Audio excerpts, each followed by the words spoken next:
വെച്ചല്ലേ പറഞ്ഞത്. ഈ സാധനം പൂഴിമണ്ണി കിടക്കുന്നല്ലേ ഞാൻ പറഞ്ഞോളൂ. പുരുഷേന്താറ എന്ന് ഞാൻ പറഞ്ഞ ഈ കുമാരേട്ടന് സമ്മതിക്കണമെന്ന്.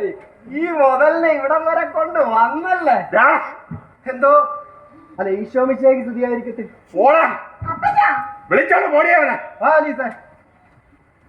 അപ്പച്ചൻ ഇത് എന്ത് പണിയാ കാണിച്ചേ? സമയം എന്തായെന്നാ വിചാരം? എന്താ മറിയ പോയില്ലടാ, അവളെ എന്നിൽ നിന്നും തട്ടിപ്പറിച്ചോണ്ട് പോയില്ലേ? പകരം എന്നെ കൊണ്ടുപോകാമായിരുന്നില്ലേ? അപ്പച്ചൻ ഇത് എവിടെ ആയിരുന്നു? ഞങ്ങള് രണ്ടാളും കൂടെ ഷാപ്പിൽ പോയി ഒരുപാട് കുടിച്ച്, എന്നിട്ട് ആ കിടപ്പുറത്തിരുന്ന് ഞാൻ ഒരുപാട് കരഞ്ഞു. അമ്മച്ചി മരിച്ച ദുഃഖം ഞങ്ങൾക്കും ഇല്ലേ? ഞങ്ങളും ഇതൊക്കെ സഹിക്കുന്നില്ലേ? നിങ്ങൾക്ക് അവൾ അമ്മ കാണിച്ചതേ ഒട്ടും ശരിയായില്ല. ഞാൻ അപ്പോഴേ പറഞ്ഞതാ ഷാപ്പിലോട്ടൊന്നും പോകണ്ട. ആൾക്കാർ എന്ത് വിചാരിക്കും? താനൊരു മനുഷ്യനാണോടോ? അമ്മച്ചി മരിച്ചിട്ട് ദിവസങ്ങളേ ആയുള്ളൂ, അപ്പച്ചനെ വിളിച്ചോണ്ട് പോയിരിക്കുന്നു കള്ളു കുടിക്കാൻ.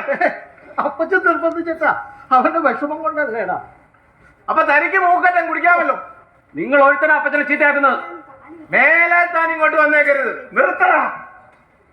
കുമാരൻ ഇവിടെ വരണ്ടെന്ന് പറയാൻ നീ കയറടാ. അവനെന്റെ ചങ്കാണടാ, ചങ്ക്.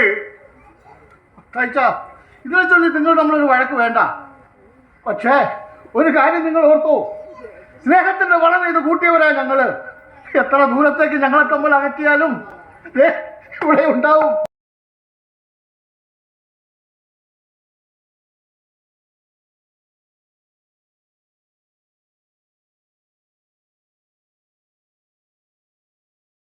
ഞങ്ങൾ തമ്മിൽ പിണങ്ങാറുണ്ട്.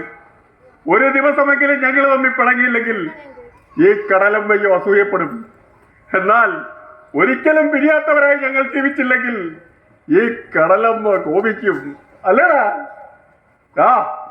ഈ നാടും ഈ ലോകവും വിട്ട് നിനക്ക് മുന്നേ ഞാൻ പോവുകയാണെങ്കിൽ എന്റെ ഈ ഉടലെടുത്തുയർത്തി സെമിത്തേരിയിലേക്ക് കൊണ്ടുപോകുന്നത് നീ ആയിരിക്കണം.